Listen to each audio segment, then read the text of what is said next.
الحمد لله نحمده ونستعينه ونستغفره ونعوذ بالله من شرور أنفسنا ومن سيئات أعمالنا. من يهده الله فلا مضل له ومن يضلل فلا هادي له. أشهد أن لا إله إلا الله وحده لا شريك له وأشهد أن محمدًا عبده ورسوله صلوات الله وسلامه عليه وعلى آله. يا أيها الذين آمنوا اتقوا الله وقولوا قولا سديدا يصلح لكم أعمالكم ويغفر لكم ذنوبكم ومن يطع الله ورسوله فقد فاز فوزا عظيما. أما بعد، فإن أصدق الحديث كلام الله، وخير الهدي هدي محمد صلى الله عليه وسلم، وشر الأمور محدثاتها، وكل محدثة بدعة، وكل بدعة ضلالة، وكل ضلالة في النار. قال ربنا تبارك وتعالى في كتابه الكريم: فأقم وجهك للدين حنيفا فطرة الله التي فطر الناس عليها لا تبديل لخلق الله ذلك الدين القيم ولكن أكثر الناس لا يعلمون. وقال عليه الصلاة والسلام: قال الله جل وعز: إني خلقت عبادي حنفاء كلهم وإنهم أتتهم الشياطين فاجتالتهم في الأرض وحرموا عليهم ما أحللت لهم وأمرتهم أن يشركوا بي ما لم أنزل به سلطانا. برایانی بەڕێز، الله سبحانه وتعالى ئینسانەکانی کە خەلق کردووە لەسەر سروشتێک خەڵقی کردوون کە گونجاو بێ لەگەڵ ویستی خۆیان. هەموو ئینسانێک الله سبحانه وتعالى کە خەڵقی ئەکا و لە دایک ئەبێ لە سکی دایکە ئەو خەلقکردنەی لەسەر فطرەتە کە تێدە دەرەوە بە فطرەتەوە دێتە دەرەوە، وەکو چۆن لە فەرمودەکانی ڕەسوڵ الله صلی الله عليه وسلم هاتووە. ئەم فطرەتە، ئەم سروشتە کە الله جل جلاله ئینسانەکانی لەسەر خەلق کردووە لە ڕووکەش و لە دەرەوەشیانە، لەم ئاخر زەمانەیە تێک دراوە و تێک چووە. فطرەت ئەگەر بێت و بیکەین بە کوردی سروشتی ئینسانەکە، ئەو ئینسانە لە ئەساسەوە لە سروشتا چۆن خەلق بووە، الله جل جلاله چۆن خەلقی کردووە. جا کەلیمەی فطرەت بۆ ئەوە بەکار ئەهێنرێ. لە ئیصطیلاح عولەما فەرموون بریتیە لە ئیسلامەتی، واتە الله سبحانه وتعالى هەر لە سەرەتاوە ئینسانی کە خەلق کردووە ئیسلامەتی لە ناویە داناوە، جێگیری کردووە. ئەو ئیسلامەتیەش ڕووکەشە و دەرەوەشە، کەواتە سەرچاوەی فطرەت کێیە؟ الله سبحانه وتعالى خۆی وا خەڵقی کردوین. دواتریش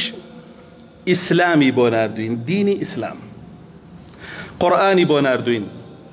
فەرمان و قەدەغەی خۆی بۆ ناردوین. ئەم فەرمان و قەدەغەیەش سەرچاوەکەی کێیە؟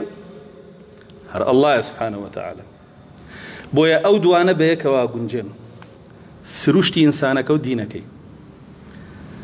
و سروشتی ئەو ئینسانە بەجگە لەو دینە تێگەچێ. هەر شتێکی تری بۆ بێنی، هەر دینێکی تری بۆ بێنی، سروشتە ئەسڵیەکەی تێگەدەی لە بینیەبەی. ئەمڕۆ هەمومان بە چاوی خۆمانەی بینین حەقیقەتی ئیسلام و ئیسلامی حەقیقەت لە خەڵک مەنع کراوە و دەرگای هەموو ڕێچکە و ڕێبازەکانی تری بۆ واڵا کراوە. بۆچییە؟ بۆ ئەوەیە ئینسانەکان لەسەر فیتڕەت نەمێنن بۆیە جەنگی دوژمنانی دینەکەمان ئەگەر لە قەدیمە هەر لەگەڵ دینەکەمان بوو ئەمڕۆ لەگەڵ فیتڕەتیشمانە جەنگەکەیان و جەنگەکەیان هیچ کەسێک لێی سەلامەت نییە ڕووی کردووەتە کۆرپەکەی ناوسکی دایک بە جۆرەها ڤاکسین تێکێدا بۆت هەتا وەکو ئەو پیاوە پیرەی کە ئیتر ئەخیر و ئۆخریەتی یاخود ئەو ژنە پیرەی کە ئەخیر و ئۆخریەتی و لە دنیا دەرەچێ هەتا ئەویا ئەوان هەوڵەدەن تۆ لەسەر فیتڕەت نەمێنی و دژایەتی فیتڕەتەکەن لە چەند ڕوویەکەوە ئەم دژایەتیان تەواو چڕ کردوێتەوە تا ڕادەیەکی زۆریش نەجاحەتیان تیا هێناوە ڕووی یەکەمیان ئەساس و ئەسڵی دینەکەمانە کە تەوحیدە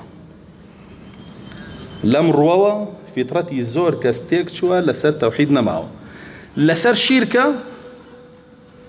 بەڵام لای خۆی پێی وایە لەسەر تەوحیدە جاکە ئەو فیتڕەتە تێک چوو ئینسان لەسەر تەوحید نەما هەموو ئەوانی تریش بە ئاسانی ئەگۆڕێتیایە و بە ئاسانی ئەتوانرێت دەستکاری بکرێتیایە چونکە تەوحید ئەساسی دینەکەمانە الله سبحانه وتعالى لسورة روما فرمي فأقم وجهك للدين حنيفا فرميتو أي رسول الله صلى الله عليه وسلم وأي إيمان دار هر كسي ما دام إيمان داري تو أبي كسي حنيف بي أبي راوستاو بي بسر دينك وبي بارزي لخوتا وأبي يكرت هبي أيج الله بجل جلاله وأبيتو لهمو شرك كفر خود لا دابي يقلابو بيتوب والتوحيد أو حنيفيته وأبي لأهلي همو كفر شرك الربازي خود بري كردبي يقلابو بيتوب وأهلي توحيد موالات يوانكي وأبي علم بمهبه بعلم بيكي بركوتنا علمك طواو هب بالتوحيد وبأهلكي وعلمك طواو هب بشرك بأهلكي أم قبول كيتو أو رد كيتو أو حنيفيته أفرمي الله سبحانه وتعالى تو أبو شوية لا بروبو دينك بو الله جل جلاله أما تشيه فأقم وجهك للدين حنيفا فطرة الله التي فطر الناس عليها أو فطرة الله سبحانه وتعالى لبشتي آدم كاتك كآدمي خلق كردوه هرهم ماني در هناوة أم توحيدي لفطرة ما ناتشسباندو بخوي فرمي القرآن وإذ أخذ ربك من بني آدم من ظهورهم ذريتهم وأشهدهم على أنفسهم ألست بربكم قالوا بلى شهدنا أفرمي الله سبحانه وتعالى كاتك كآدم خلق كرد هامون وكانم لبشتي درهنا نوا بنوا هر هميانم كرد بشاهد بسر خويانا وخوشم شاهد بم بسر يانا بيموتن ألست بربكم من تاك برستراو پروردگاري بحقي ايوانيم ايوانا بأوام لقبول كان قالوا بلا شهدنا هم يفرمي بلا شاهدين أما أن فطرته لنا خيتو يا دان راو بيش أوي بيت دنياو جاء الله سبحانه وتعالى فرمي أن تقولوا يوم القيامة إنا كنا عن هذا غافلين لروجي قيامتان نيي بلي من لما بآقابهم علم بين بوتوبة علم هبه بتوحيد ناب جاهل بي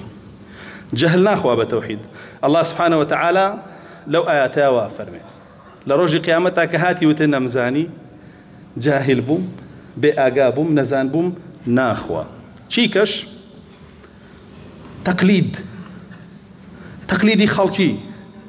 شوێن کەوتنی خەڵکی من بە شوێن فڵانەوە بووم من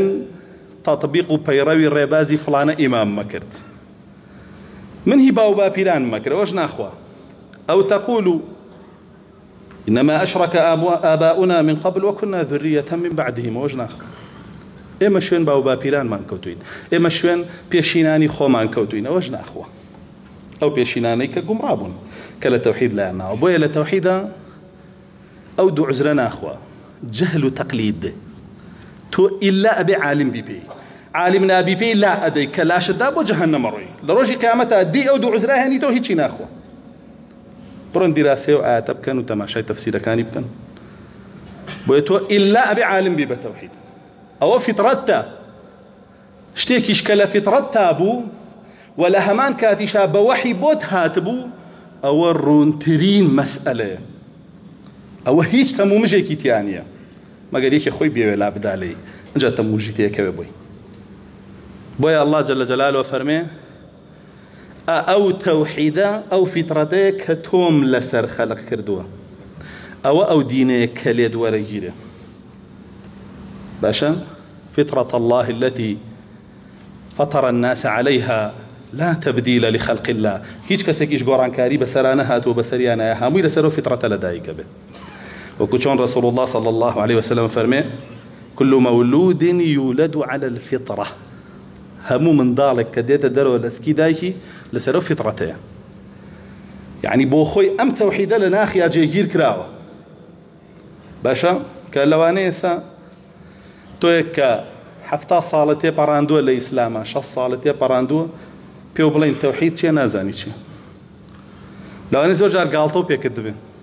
وقالتو بأهلكي كردبين كباسيان كردو كأولا دين وبات درو فر بإسلام وناهيلي ضرورة ومبزاني شي أما مسألة يقنية هرسل لقاندن به همو قرآن بو چسباندنی و داوزیو معقول نیتو نیزانی و بو زور جختی لسرکمو لزورك لو تاركان ما فاشان فرمي الله سبحانه وتعالى فطرة الله التي فطر الناس عليها لا تبديل لخلق الله همو كسي هربوشي ولا دايك بيو قرآن كاري بسرانا بو كس لقيامة عزرينية ذلك الدين القيم وديني راوستاو بلام ولكن أكثر الناس لا يعلمون زورك لخلقي ونازان يا رسول الله شبوي بيان كردوي أفرمي هامو إنسان لسر أو فطرة لديك بي باش بو تيقى چه يا كم كسك تيكي على إنسان ياكي دايكو باوك فأبواه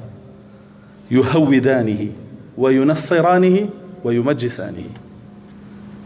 أفرمي رسول الله صلى الله عليه وسلم پەروەردەکەی دایک و باوکێتی تێکی ئەدا ئەی کاتە کەسێکی یەهودی وەکو یەهودیەک گەورەیەکە بۆیە کە گەورە بوو هەرچی یەهودی تەبیعەت و یەهودیە جێبێتەوە لە دڵیا منداڵە ئیتر گۆرانی بێژە فیلمسازە یاریزانە هەمووی جێبێتەوە لە دڵیا بەس سوبحان الله ئەهلی تەوحید ناچێ بە دڵیا ڕیشەکەی پیسە توندڕەوە هەموو شتێکی حرام کردووە دینی قورس کردووە دين أهوانيا دين أوي كميسي بيالي رونالدو بيالي دين أوي أبي أمانش قبول بيلا قال يا أبي متابعي أمانش كي دين أوي أبي ساعات ودي داني شي بدياري أنا أو دين فطرتك كي تيكشوا دايكو باوك كي تيكي ياو قراني بيجيكي للا قورتر لهرشي زاناي سر عرض باشا فيلم سازك لش فروشك موديليستك أماني ترجي بيتو لنا أو قومها كفطرتي تيكشوا هموية بيبا بيشوا هموية منصية بيو قساكا وخلق لدوري كوبيتو بده 1000 و 20000 و 100000 اشنا لايفيو تاوای لێ ملحیدێکی جوای لێ کە سابەت بەسەر مسلمانانەوەکە بە چوار قسە بەدینەکان لە لایڤەکەیە $100 بۆ ڕوە تۆ ئاگاو لە خۆ نییە پارەی بۆ ملحیدە جوێن با بەخۆ پێغەمبەر کاتشتە لایڤەکەی هیچ ئاگاشە لە خۆ نییە لەو تیکتۆکە ئەمە تێکچوونی فیترەتە ئەمە تۆ لات داوە لە ئەسڵەکەی بۆیە فەرمێکی دایک و باوکێتی ئەیکاتە يهودي دايكو باوكيتي كاتا النصراني دايكو باوكيتي أي كاتا مجوسي بويا لقيامتها أم دايكو باوكا مسؤول ومسؤول عن رعيته رسول الله صلى الله عليه وسلم أماني زورا وبيجو أمانة قوا أنفسكم وأهلكم نارا الله جل جلاله لقرآن زوري بونار دوين لسدي والله مجيب هناين جيب هناين هرزليكين لروي هيكل وشكل وشيو جلو برقي جواني ببراكين خواردنی خۆشی بۆ دابینکەین و ئازاینەوە بەخێوکردنە ئەوە بەخێوکردن نییە ئەوە زلکردنە پەروەردەکردن شتێکی ترە ناوەیەتی نەهێڵی ئەو فیترەتەی تێکچێ و لەسەری پەرەی پێبەی باشا پەرەی پێبی بەچی بەو وەحیی بۆت هاتووە لە قورئان و لە سنت. الله سبحانه وتعالى لم آياتا دواتر فرمي منيبين إليه إنساني فطرة سلامت أجر تاوانك لي بوشيت وتوباك ما حباسي أو فطرتاك كلنا وتوعي أجر تاوانك لي بوشيت وتوباك منيبين إليه أجرته بلا پروردگاري خوي داوي لي خوشبوني ليك كرداري باش أكا لخرابة دس خلق دورك هويت ولي اكتو زورنا بيشو رحمة الله واجبته زياتر ورن بالد واجبته باشا نفرمي واتقوه وأقيموا الصلاة ولا تكونوا من المشركين. وتقواي الله بكن إنسان كفطرتي سلامة بوت تقواي الله لدمار كان يأتي لدرو درون يأتي لموخ يأتي. إنسان كفطرتي سلامة بوت نياج لفطرتك يأتي فرمي دعاء وأقيموا الصلاة. جاء فرمي ولا تكونوا من المشركين ولا مشرك كان مبن شكون مشرك حزيبا نيجنيه منافق نيجي لسر قرصة مشرك نيج تركك حزي لينيه هاتكوا فرمي وكشون هلا سورة النساء فرمي إن المنافقين يخادعون الله وهو خادعهم وإذا قاموا إلى الصلاة قاموا كسالى. منافق يا شمان نيج لسري قرصة بلام مشرك تركيك عنايك. وأقيموا الصلاة ولا تكونوا من المشركين من الذين فرقوا دينهم وكانوا شيعا كل حزب بما لديهم فرحون. چی تربية شواني فطرة باش بون تفرقة خوجيا كردنوا للربازي صحابة كان رسول الله صلى الله عليه وسلم لما أنا عليه اليوم وأصحابي لسبيل مؤمنين نوله ما تولى ونصره جهنم وساءت مصيرا. خوجيا كردنوا لو تفرقة و دواتريش دروس كردني جروب وجماعتي جاوز أما همي بيتشواني في طرطة هر كسي لما أنا لا يداوى همي لفطرة لا يداوى فرياي خوي بكوي بچي بمنيبين إليه توبة بكا وبقرة توبة لا الله سبحانه وتعالى إجنا تياج خالد دوم لفطرة كأمر قران كاري بسرا هاتوا بريتيالا فطرتي جيان إنسان كان شوازي جيانيان قراوة بوشيوا ناخون كلقل فطرتي أنا أقنجه بوشيوا ناخون كلقل فطرتي أنا أقنجه بوشيوا هالسوكوت ناكن كلقل فطرتي أنا أقنجه. الله سبحانه وتعالى لقرآن فرمي حرمت عليكم الميتة والدم ولحم الخنزير وما أهل به لغير الله والمنخنقة والموقوذة والمتردية والنطيحة تادواي چندين خوراك من بود ياريك لصورة مائدة لو آيات بيروزة كأول أخيره همي بإسلامنا وبا اليوم أكملت لكم دينكم وأتممت عليكم نعمتي ورضيت لكم الإسلام دينا. وهوش داريش من بيها لهمان آياته اليوم يئس الذين كفروا من دينكم فلا تخشوهم واخشون. هاد لهمان آيات دعاء أو حرام كرا وأنا همي دياريك فرمي أنا حرام أنا شن بلا أنا يخون بهيج شيء وما الله شيء بيه وأنا كنت شوكا رسول الله صلى الله عليه وسلم فرمي إن الله إذا حرم شيئا حرم ثمنها. الله سبحانه وتعالى كشتيكي حرام كرت نرخى كشي حرام كما عملش بيه ويدروزني أفرمي أما دينك تانا كافران ميؤوس لم ديني إيه وبهيج شيء ديني إيه وين قبولني بلان إيه ولا وان نترسن تنزل بكن بويان لدينك تانا لمن بترسن أنجا فرمي أو نعمتي منه إسلام طوام كردوا لسرتان تاكو تايك أم حرام كراوانا أمر الزوري حلال كراوا بو خلقي لجير چندين ناوا وبچندين شيوا صدان منتجات هيا تو در خواردي من علتكتي براسيتيا مردارو بيتيا يعني وازاني كمنتجك لأوروبا وديبوت على أما بونمونا رونكيه مانجا أو مانجا شون سربره كنتو سري أبره حتما هو كنتو سري نابره حتما هو يا مردار يكاتوا يا ناي غيري الله إلا سرين يا بهرمكي وببيع هيش حساب كردن بو ركاركي شرعي هو حرامه بارونك شيء أو مانجا بكلمة وهاتوا أو ولاتي كفر وشرك وبتوينيره بام أصلي مادة كشي لوايابه برو تماشابك زۆرێک لە مقەویات زۆرێک لە منەشطات جاری وا هەیە لە جبسێکە ئەوانە هەیە کاکە حتا بڕۆ بۆ عیلاجێکی خەستەخانە کە وەریەگری جا لە سەیدەلی کە وەریەگری ئەگەر ئاگادار نەبی ئەو حرامانە هەمووی خۆی ئاگاو لە خۆ نییە جاری وا هەیە لەو ڤاکسینایە کە لە مناڵەکەتیە خەڵک زۆر تەلەفۆنەکا بۆ ئێمە لە ئەوروپاوە وەڵا ڤاکسینێک هەیە جەلاتینی بەرازی تایە بە زۆرە بێت لە مناڵەکەتی بێ ئەنجا وەریەگرن لە مەکتەب و لە نازانم چیۆمان ئێوە هەمووی حرام کراوی ئەڵڵا جەل جەلاله و حەڵاڵ کراوە و ئەمە هەمووی لە پێناوی ئیقامە و دۆلار هاتۆیەکی ئەمە فیترەت تێکچوون نییە مامۆساوە دروستە دروست نییە کێ بە دروستیە زانێ و بابەت بەرازکەیتە ناو مناڵەکەتەوە بە ڤاکسین کێ بە دروستیە زانێ دوای مناڵەکەت لە دەستێ دەرچێ فیترەتی تێکشێ بێتە بەراز کە زۆرێکیشی بووە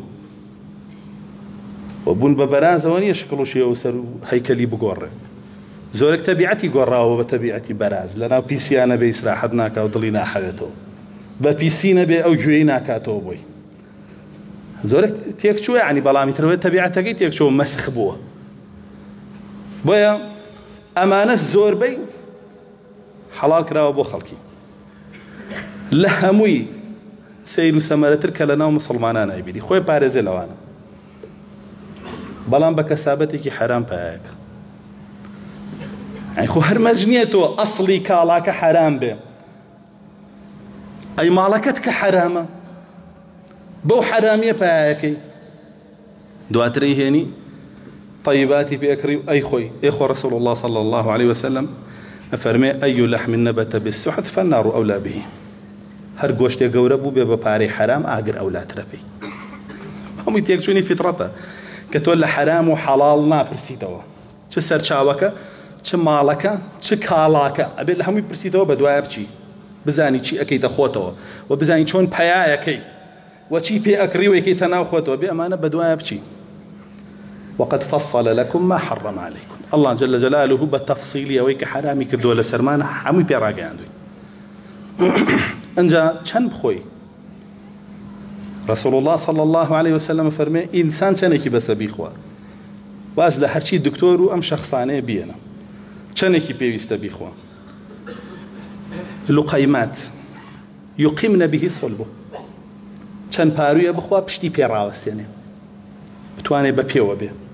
بتوانێ شوکارەکانی خۆی بکە ئەوەندە و بەسە ئەوەندە بخۆ نەقەڵەوە بی نە نەخۆشەکەوی ئەفەرمێ ئینکانە لابد ئەگەر هەر حەزی لە خواردنە هەر ئەخۆی ئەفەرمێ دەی با مەعیدەی بکە بە سێ بەشەوە ثلث لطعامه وثلث لشرابه وثلث لنفسه بەشێکی بۆ خواردنی بەشێکی بۆ خواردنەوەی بەشێکی بۆ هەناسەدانی هەر هیچ نەبێ بەشی هەناسەدان بهێڵەرەوە ئەوەش پارێزبەندێکی ترە لەسەر بۆی پارێزراوبی لە هەزاران نەخۆشی ئەمڕۆ خەڵکێکی زۆر لە ڕووی خواردنەوە فیترەتی تێکچووە هەموو کاتێ خوا هەموو شتێ خوا بە هەموو شێوەیەک ئەخوا حتا وەکو لێشی نێتەوە دەرەوە هەرەخوا ئەوە تێکچوونی فیترەتە کۆمەڵێکی کە فیترەتی ئینسانیان لە خواردنا چۆن تێکداوە بە ناوی دکتۆرۆیەن ئەم خواردنە بۆ باشە ئەمەیان بۆ باشە ئەویان بۆ باشە ئەوەی تریانە نا ئەوانە هەمووی خراپە ئەمانەی تر باشە ئەوی تریانیەتەوە نا ئەو دوانە هەردووکیان هەمووی خراپە ئەوەی من باشە ئەوە هەمووی بۆ تێکدانی فیترەتی تۆیە کە الله جل جلاله فەرمێ من طیباتم بۆ حەڵال کردووی لێی بخۆتەوە لا تحرموا الطيبات ما أحل الله لكم ئەوەی الله حەڵالی کردووە بۆت بە قسەی نە دکتۆر نە مەلا نە شێخ نە ئەشخاص حرامی مەکە لە خۆت تەواو ئیتر ڕاوەستاوە بی تۆ چ پێویستە بە فتوا و قسەی ئەمانە هەیە تاوەکو ئەوان ڕێنمونیت کەن چۆن بخۆیت و چی بخۆیت و چەند بخۆیت ئەوە تا ڕەسوڵ الله صلی الله علیه وسلم بەرنامەی تەواوی پێداوی الله جل جلاله و طیباتی بۆ ڕوون کردوویتەوە خەڵکێکی زۆر لەمە فیترەتی تێک چووە خواردنی گرانبەها و شەوڕەویکردن بۆ خواردن لە شارێکەوە بۆ شارێکی تر ئەمە تێکچوونی فیترەتە بەڕاستی زەلام هەیە لە شارێکەوە بۆ شارێکی تر بۆ خواردنە گەڕوە بۆ لە فێ گەڕوە فڵانە لە فەدیومە لە تۆڕە کۆمەڵایەتیەکان بۆی بڕۆم فڵانە خواردن بۆی بڕۆم ئەنجا دوایی تەسویری کە و لە تۆڕە کۆمەڵایەتیەکان بڵاوی کەرەوە و پۆزی پێوە لێ هەر شەو لەم مەطعەم و لەو مەطعەم و لەو کافتریا و لەو کافتریا ئەو تێکچوونی فیترەتە هەیە بە ماڵ و مناڵەوە ئەم شەوڕەویاکە وابێ هەموو شەیە ئەممان وەڕێی هەبێ بڕوا دەرچێ ئەو تێکچوونی فیترەتە هەمووی لە ڕووی چیەوە لە ڕووی خواردنەوە خەڵکێکی تر فیترەتی تێکشۆ لە ڕووی خەونەوە خەو بە ڕۆژە خەوێ بە شەو هەڵەسێ بە شەو ناخەوێ. الله جل جلاله فەرمێ چی؟ فەرمێ وهو الذي جعل لكم الليل لباسا والنوم سباتا وجعل النهار نشورا. فەرمێ منم الله سبحانه وتعالى کە ئەو شەوەم بۆ وا لێکردوون تایە بنون و بحەوێنەوە. شەو بۆ ئەوەیە، ئەی ڕۆژیش بۆ چییە؟ نوشور هەستەرەوە. جعلنا الليل لباسا وجعلنا النهار معاشا. بڕۆ کاکە بە ڕۆژ بە دوای ژیان تا بگەڕێ. تۆ بۆ خستوتە شەو. پێویست ناکە بڵێم لە ئاژەڵانە کامیان بە ڕۆژە خەوێ بە شەو بەخەبەرە. خۆتان نەزانن. بۆ لەسەر ئەم فیترەتە ناڕۆی کە الله جل جلاله بۆی دیاری کردووی. بۆ ئەم خەوت تێکگاوە، بۆ ئەو خواردنت تێکگاوە، بۆ ئەو دینەتێ تێکگاوە لە خۆت. تەماشای خەڵکێکی زۆر شەوان تا بەیانی بە دیار تۆڕە کۆمەڵایەتیەکانەوە کە ئەم نەخەوتنی شەوە هەزاران زەرەری طبی لێیە. خۆتان بڕۆن لە دکتۆرێ پرسن بزانن لەکوێوە تا کوێ کاریگەری سلبیت لەسەر بەجێڵێ، لە خوێن تا لە دەمار تا لە ماسولکە تا لە ئێسقان تا لە بیرکردنەوە تا لە هۆش تا لە هەموو شتێکتا زەرەر لێیە ئەم نەخەوتنی شەوانە. بۆ عایشە خاتوونە فەرمێ ڕەسوڵ الله صلی الله عليه وسلم لە دوای عیشاوە حەزی بە قسەکردنیش نەبوو. ئەخەوت ئەگەر مەشغوڵ نەبووە، حەزی بە قسەکردنیش نەبوو لەگەڵ کەس. ئەخەوت كان لا يحب الكلام بعد العشاء. شەویش هەڵەسا لە سەیەکی شەوە شەو نوێژیە کرد. ئێستا ناخەوێ هەتا بەیانیش کە خەوت ئیتر کەلاکێکە نە ئاگای لە نوێژە نە ئاگای لە عیبادەتە نە لە هیچ. بە منەڵە چی؟ بە ڕۆژ درەنگ خەبەر مەبێتەوە. قەی ناکە نوێژی نیوەڕۆ و عەسر جەمعەکە. تۆ بە شەو خەریکی چی بووی؟ لە شەوا پێچێت لە جیهادا بوو بێ، بۆیە مەجالی نەبوو بێ نوێژ بکە، تر ناچار بە ڕۆژە بێەوە بکە. تۆ فیترەتی خۆتە هەڵگێڕاوەتەوە لەوە شانەت هێشتووە. ئەمە هەمووی تەسیری هەیە لەسەرەوەی کە ئەو ئینسانە دوایی هیچ کاری تێ نەکا وا بگۆڕێ. فیترەتی ئینسانەکان گۆڕاوە. ئەمە هەر لە ژیانە لە ڕووی زەواجەوە، لە ڕووی ژن و ژن خوازیەوە. یعنی بڕۆ رسول الله صلى الله عليه وسلم پێوەری بۆ دیاری کردووی إذا أتاكم من ترضون دينه وخلقه فزوجوه إلا تفعلوا تكن فتنة في الأرض وفساد عريض. ئەگەر یەکێ هاتە داوای کچەکەنتان تۆ تەماشای دووشت بکە، دین و ئەخلاق بە دوایە و دووشتەیە بڕۆ. ئەوە نەش بە دوایە بڕۆ، نەک هەر پرسیارێ لەمەکەم و پرسیارێ لەوەکەم و تەواو نە، حتا وەکو تەرضەوه تا ئەڵێی تەواو ئەمە دینی دامەزراوە، ئەمە ئەخلاقی دامەزراوە، ئەنجا کشەکەتی بەرێ. تسليمي دين وأخلاقك ضايعنا به. رسول الله صلى الله عليه وسلم واحد فيه فرمه بلام تسليمي غيري أويك ضايع به. أفوتيه وكو أمر شون بينين خلقي تسليمي شهادتك، تسليمي جوانيك، تسليمي باريك، تسليمي دا صلاتيك، تسليمي ناوبانكيك. دا تريجيالي وفلانك ولا وادر نشوف بوكشكم بوشي بيوركي رسول الله تشكاندو كلا قال فطرتي خوتا جنجة دين وأخلاق. أي رسول الله صلى الله عليه وسلم نيفرمو إلا تفعلوه وقرب دين وأخلاقي ندن تكن فتنة في الأرض وفساد عريض. فتنة وفساد هم سرزوية قريته وبخوش تانو. أي رسول الله صلى الله عليه وسلم بهمان شيوا بو بيوان بيوري دانناو كتوش آفرتي بخوازي تنكح المرأة لأربع. آفرت خوازري لبر شوار هوكار همو كسي كروكات آفرت يلا لبرم شوار هوكار حنزك موها وسرم بي لجمالها جوانيكي، لحسبها بن مالكي، لمالها مال سروة سامانكي، لدينها لبر دينكي. أفرمي تو دز بكاميانو بقرا فاظفر بذات الدين تربت يداك. تو دز بقرا بدينكيو دس ببركتاچه ببركتاچه بو قيامتيشه منالك لم جنابك دينها ولد صالح يدعو له. سبين دعاء خير بوبك بس لآفرتك كهموشتك تيا دين نبي چی دەسەکەوێ ئەوە دەسەکەوێت کە بەم ڕۆژگارای بینی لە قەتڵ کە ئەیهێنێ بەسەرتا لە زینا کە ئەیهێنێ بەسەرتا لە دزی کە ئەیهێنێ بەسەرتا لە بێ ئەدەبی و بەدڕەوشتی لەگەڵ خۆت و کەس و کارێکە بە دیار چاوتەوەی کاوە هێنێ بەسەرتا لە هەموو شتێکا تۆ فیتڕەت تێک بی باجەکەی قورسەی ئەگەر هەموو کایەکانی ژیان باسکەم زۆر زۆرەکە بەس ئەمانە کۆمەڵی بابەتی ئەساسین لە ژیانە کە فیتڕەتی بەسەر ئینسانەکان تیا تێک چووە خاڵی سێم کە فیتڕەتی ئینسانەکانی تیا تێک چووە بریتیە لە خەلق الله سبحانه وتعالى لقرآن فرمي يا أيها الناس إنا خلقناكم من ذكر وأنثى أي خلقنا إيوه ما ندروس كردوا ولا شيء خلقي إيوه ولا شيء بوا لنيرو ميه نيرو ميه مثالا وانية نيرو نيري جبه ميو مي جبه باشا مثالا نيرو آجالي جبه مێو ئاژەڵیش هەبێ کابرای جەندەرباز کە هاتووە جەندەری بۆ هێناوی ڕێک لە ئەسڵی خیلقەتەیە چونکە جەندەر بە معنای نەوەعیە یعنی تۆ نەوعێ کائینی لەسەر ئەم زەویە ئەژیت شتێک نییە ناوی نێر و مێ بێ شتێک نییە ناوی ذەکەر و ئەنسا بێ هەمووی وەکو یەکە ئەوەیە بانگەوازی بۆ کرێ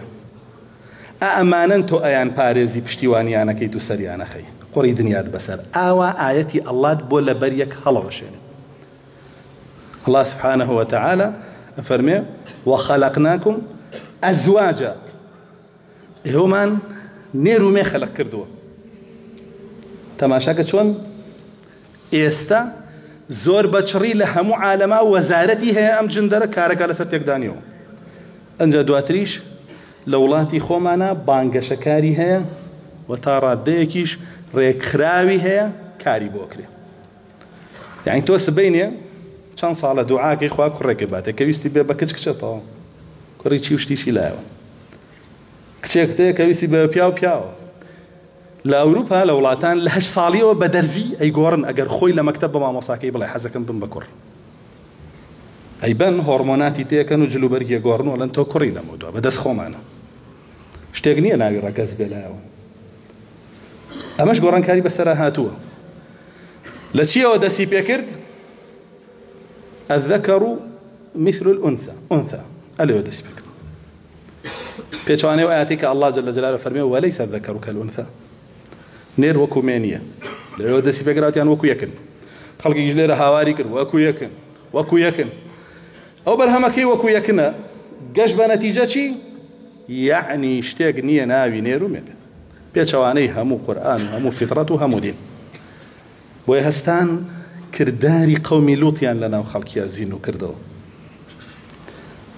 کە الله جل جلاله فەرمێ پێیان ئئینەکم لتأتون الرجال شهوة من دون النساء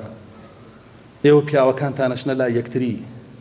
و بێنیازن لە ئافرەتەکانتان کە الله جل جلاله ئافرەتی بۆ خەلق کردوون ليسكن إليها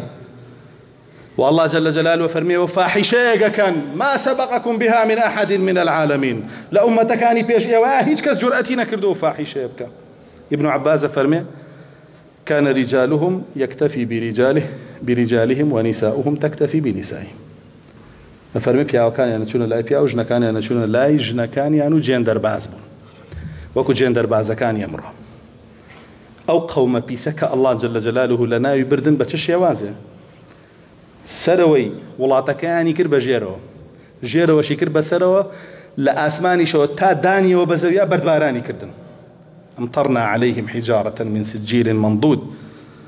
مسومة عند ربك وما هي من الظالمين ببعيد الله جل جلاله بتايبد أو سزاي وبريار رابون وبتايبد أو بردي بو خلق كردبون بردباراني كردبون بي وأمس زايا لهركسي كيتر أو جندر قبول كات دور نية نزيك اليوم أي شيء قريته بويا أجر جندر بازيد قبوله أو سزايات قريته باشان الله سبحانه وتعالى فرموا جعلناكم شعوبا وقبائل لتعارفوا يوم أن كردوا بشي چندين هوز چندين قلب بۆچی بناغی هۆزەکان خێزانە و بناغی گەلیش هۆزەکانە سێ تەسەلسولە جوانە الله جل جلاله پێمانە فەرمێ ئەمەمان بۆ داناوە بۆ یەکتر بناسن نەک تۆ بڵێ من قەومی ئەوەم و غەیری خۆم قبوڵ نییە، من قەومی ئەوەم و غەیری خۆم قبوڵ نییە، نە، لتعارفوا، بتعارف کەن، تێکەڵاوی یەکتر بن، یەکتری بناسن، بەڵام بە ئەساسی ئیسلامەتی. غەیری ئەوە کۆت نەکاتەوە. خەڵک هەیە جاشایەتی کۆ یەکاتەوە لەگەڵ فارس، میلەت فرۆشی و وڵات فرۆشی و دین فرۆشی، لەگەڵ تورک، لەگەڵ عەرەب، تەنانەت لەگەڵ هیند، لەگەڵ بوزی کۆ یەکاتەوە. باشە، بەڵام قبوڵی نییە ئیسلام کۆی کاتەوە لەگەڵ عەرەب و فارس و تورک و هەر ڕەگەزێکی تر. بەڵام جاشایەتی و عەلمانیەت و دیموکراسی کۆی ئەکاتەوە پێی ڕازیە. ئەنجا ئەویژێتەوە باشە نەتەوەچێتی بە تۆ فرۆشێتەوە کە خۆی جاشی هەمویانە، میلەتەکەی خۆی زەلیلی بەردەستی هەمویان کردووە،